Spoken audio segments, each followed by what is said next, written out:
ఏ మొక్కున్నావే నీ గురించి? ఎప్పుడు మా గురించి ఎన్ని మొక్కున్నది, నీ గురించి మొక్కోవా నువ్వు?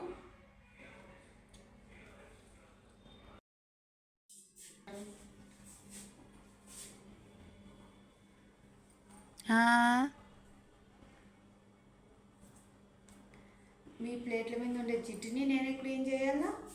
మీ గజ్జల్లో ఉండే పాసిని నేనే క్లీన్ చేయాలా? నా గురించి నేనే ముక్కోవాలా? నాకేమైనా తిక్కయ్యర్రా? అమ్మాయి గారు, మళ్ళీ గంజాలు పోదామని అన్నారు, మళ్ళీ ఇంకా తొందరగా రెడీ కాలేదే మీరు? ఎప్పుడు లేట్ అయింది, మీరు ఇంకా రెడీ అయ్యేపాటికి ఆ షాపులో మూసేస్తారేమో. షాపు పోవాలంటున్నావు కదే, మళ్ళీ వంట చేసినావా లేదా? మళ్ళీ అమ్మ వస్తే అరుస్తుంది కదా, ఇద్దరిని అరుస్తుంది. తొందరగా వంట చేసేసి పోదాంలే.